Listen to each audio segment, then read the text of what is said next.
자, 여러분 안녕하세요. 통일교육 특강을 맡게 된 경남대학교 정치교육과 조조 교수입니다. 만나서 반갑습니다. 자, 여러분들 요즘 코로나19 때문에 많이 힘드시죠? 그래도 여러분들이 잘 지금 지켜지 오고 있고 또 앞으로도 이 코로나 그 확산을 방지하고 또 억제시키는데 중추적인 역할을 분명히 하실 것이라고 저는 믿고 있습니다. 저도 어, 사회적 거리두기부터 해가지고 지금 잘 지켜나가고 있으니까 여러분들도 좀 많이 분발해 주시고요. 어, 결국 우리가 그 얼굴을 맞대고 수업을 해야 좀 뭔가 서로 그 커뮤니케이션 속에서 수업이 진행이 되고 그래야만이 통일에 대해서 또 한반도 평화에 대해서 더 많은 공감을 가질 수가 있는데 그 이렇게 이제 원격 수업 비대면 수업을 하다 보면 뭔가 조금 공감하는 부분이 떨어질 수가 있습니다. 이런 좀 여러분들 좀 많이 양해해 주시고 제 나름대로 최선을 다해 가지고 좀 수업에 임해 볼까 합니다. 어, 그 그럼에도 불구하고 꼭 그 이런 원격 수업 때문에 이 통일에 대해서 필요성을 못 느꼈다 아니면 한반도 평화 이게 내하고 무슨 관계 있는 일이냐 이런 식으로 여러분들에게 안 다가게끔 최선의 노력을 다하도록 한번 해보겠습니다. 자, 이제 본격적으로 수업을 진행해 볼까 합니다.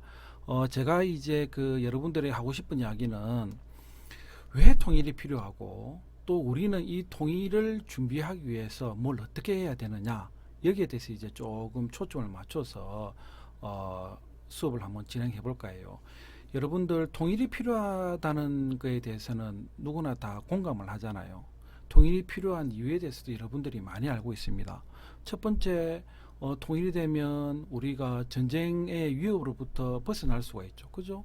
예, 더욱더 안전한 사회에서 살 수가 있는 거고, 그 다음, 통일된 국가로 우리가 나아가게 되면 결국 이 통일이 된다는 것은 분단 상황을 극복한다는 소리가 똑같잖아요.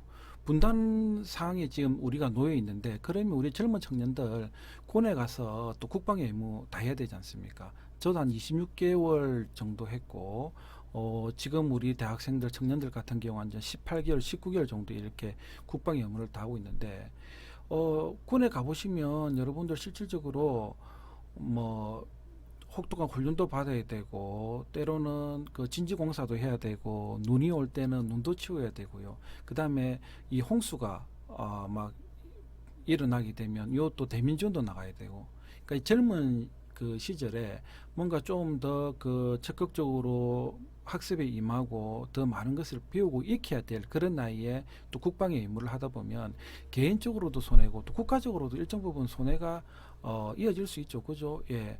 건전한 체력을 가지고 생산 현장에 가서 뭔가 경제적 그 효과를 내기 위해서 열심히 일을 한다면 이게 오히려 또 우리 국익에 도움이 될 수 있는데 이 분단이 되다 보니까 그렇다 보니까 남북이 지금 대치한 상황이고 뭔가 경계를 해야 되고 또 우리 국민들을 지켜야 되는 그런 역할을 하다 보니까 좀 젊은 나이에 제대로 좀 역량을 발휘할 곳에 발휘를 해야 되는데 이 국방의 의무를 다하다 보니까 결국 개인의 손해 또 나아가서는 사회의 손해 국가의 손해도 이어지는 부분이 있습니다.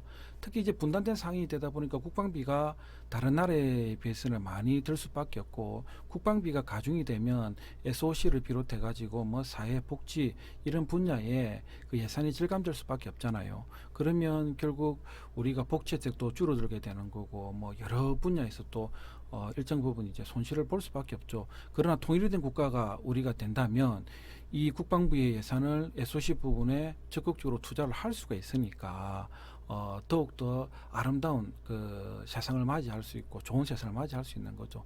그런 측면에서 이제 통일이 돼야 된다. 이런 것은 여러분들도 다 당연히 알고 있는 이야기입니다. 좀 더 이야기를 하자면 그 남한의 자본과 기술력, 그다음에 북한의 노동력과 지하 자원이 지하 자원을 가지고 우리가 그 경제 성장을 또 도모할 수 있잖아요. 그러면 결국 지금보다도 더 한 걸음 나아가는 경제적으로 더욱더 성숙되는 그런 이제 나라로 발돋움할 수 있으니까 그런 측면에서 볼 때 굉장히 많은 도움이 되는 거죠. 그래서 통일은 통일이 되고 난 다음에 그 인프라 구축, 북쪽의 인프라 구축을 위해서 많은 돈이 수반이 되지만은 그러나 시간이 지나면 언젠가는 우리에게 큰 이익으로 다가온다는 것은 여러분들도 잘 알고 계시고요. 그다음 이산가족 1세대들 같은 경우 이제 그 삶이 얼마 안 남았습니다. 실질적으로. 그런데 통일이 되고 난 다음에 고향에 찾아서 돌아가신 부모님께 산수에 와서 절도 한 자리 하고, 그다음 친구도 만나고, 자기 고향을 고향에서 뛰어놀던 것을 생각을 하면서 좀 그런 이제 시간을 가진다면, 생을 마감하기 전에 그것 또한 얼마나 또 기쁜 일입니까? 그죠? 예, 이런 것을 우리가 극복하기 위해서도 통일은 당연히 필요합니다. 이러한 그 필요성에 대해서 여러분들도 다 잘 알고 계시는데, 제가 오늘 이제 조금 설명을 드리고 싶은 이야기는 왜 통일이 필요한가에 대해서 한반도적 지정학적 요소를 가지고, 한반도의 지정학적 요소를 가지고 조금 설명을 좀 할까 해요. 이 한반도는 실제로 우리나라는 동북아에 위치해 있지 않습니까? 동북아는 대륙과 해양 세력이 충돌하는 접점에 위치해 있거든요. 여러분들, 제가 잠시 그림을 좀 그리자면, 자, 여러분들 제가 잠시 그림을 그리자면, 자, 여기가 일본이고 여기가 한국, 그다음 여기가 중국, 러시아 이렇게 되어 있습니다. 그러니까 이 한반도는 동북아에 위치했어요. 이 동북아에 위치했는데, 이 한반도의 위치를 잘 보면 이 중국과 러시아의 대륙 세력하고, 그 다음에 일본과 미국의 해양 세력이 충돌하는 그 딱 접점이 있어요. 딱 한가운데 있습니다. 예, 한가운데 있거든요. 자, 그렇다 보니까 이 한반도라는 것은 초강대국들의 이해관계가 끊임없이 충돌해 온 지역 한가운데 있다 보시면 돼요. 동북아라는 지역이 초강대국들의 이해관계가 늘 끊임없이 충돌해 온 지역인데, 그 한가운데 그 접점에 누가 있다? 다름 아닌 한반도가 있다는 거죠. 그죠? 그렇기 때문에 이 한반도는 강대국의 대립 구도에 의해서 지배되어 왔고, 그 유산이 지금까지 계속해서 남아 있습니다. 대표적인 예를 좀 든다면 청일전쟁 한번 보십시오. 동학혁명 때문에 이제 청일전쟁이 일어났는데, 청나라하고 일본이 이제 전쟁을 하는데 어디서 합니까? 예, 우리 한반도 내에서 하죠. 그죠? 예, 러일전쟁 같은 경우에는 러시아하고 일본이 전쟁하는 거잖아요. 그죠? 대륙 세력인 러시아와 해양 세력인 일본이 이제 전쟁을 하는데, 진해 앞바다라든지 우리 동해 앞바다에서 이제 전쟁을 하게 되는 거죠. 그 다음에 일본이 대륙으로 진출하기 위해서 한반도를 거점으로 삼지 않습니까? 그 결과 이제 1910년도에 한일 합방이 이루어지게 되고, 우리는 일제강점기 시절을 맞이하게 되는 거죠. 45년 해방이 되기 전까지 무려 36년 동안에 일제강점기에 놓이게 되는데, 결국 일본이라는 해양 세력이 대륙으로 진출하기 위해서 어디로? 한반도를 거쳐가게 되잖아요. 자, 그 다음 해방이 되어 나오고 나서 한국전쟁이 끝나고 냉전 시기가 다가옵니다. 예, 콜드워죠. 그죠? 냉전이라는 것은 뭡니까? 미국을 위시로 하는 자유진영과 소련을 위시로 하는 공산진영 간의 이념적 대결, 이걸 우리는 냉전이라 하잖아요. 자, 미소 간의 충돌, 갈등, 이런 게 어디에서 벌어졌습니까? 한반도에서 남과 북이 대리전격으로 이제 벌이게 된 거죠. 그죠? 예, 미국이라는 해양 세력, 소련이라는 대륙 세력의 이 충돌이 어디에서 일어나느냐? 한반도에서 일어났잖아요. 예. 자, 냉전이 끝이 났습니다. 지금 이제 포스트 콜드 워 시대에 접어들었는데, 냉전이 끝이 난 지는 오래됐어요. 자, 그럼에도 불구하고 한반도는 아직까지 대륙 세력과 해양 세력으로부터 계속해서 지배되고 있습니다. 대표적인 예가 이제 미중 갈등이라고 할 수 있는데요. 오늘날 우리는 이걸 이제 오늘날 G2 시대라 하거든요. 이 G2 시대는 뭐냐?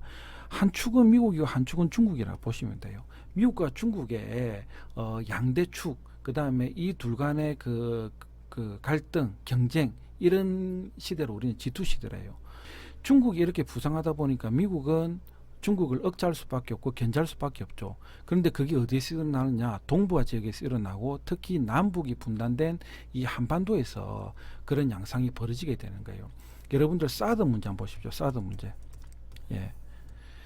자, 미국이 이제 그 미사일 방어를 요구를 합니다. 우리는 미국 입장을 안 들어줄 수가 없어요. 그런데 또 중국의 입장도 고려를 해야 되는 거예요. 결국은 우리가 상주에 이제 사드 배치를 하지 않습니까? 상주에 사드 배치를 하다 보니까 중국에 진출한 우리 기업들이 결국에는 뭡니까? 전부 다 한 발 물러서게 되고, 또 어떤 기업들은 결국 그 중국의 입김에 그 다음에 실력 행사에 못 이겨가지고 다시 한국으로 철수하는 그런 기업도 많았죠. 그죠? 그러니까 미중 간의 갈등으로 인해 가지고 우리가 큰 곤욕을 치렀습니다. 예. 결국 다시 한번 이야기하지만은 한반도는 대륙과 해양 세력 간의 접점 한가운데 위치해 있고, 그렇다 보니까 강대국의 대립구도에 의해서 지배되어 왔고, 그 잔재가 아직까지 남아 있고, 또 이런 양상이 계속해서 진행 중에 있습니다. 참 괴롭죠, 그죠? 그래서 한반도는 대립의 유산이 지배하고 있는 곳이라고 보시면 되고, 결국 그렇다 보니까 갈등의 동북아 역사 속에서 가장 피해를 많이 입은 곳이 다름 아닌 한반도라고 여러분들 보시면 될 것 같습니다. 자, 두 번째 이제 동북아 질서 역학관계와 한반도 평화에 대해서 이제 좀 살펴보도록 할 건데요.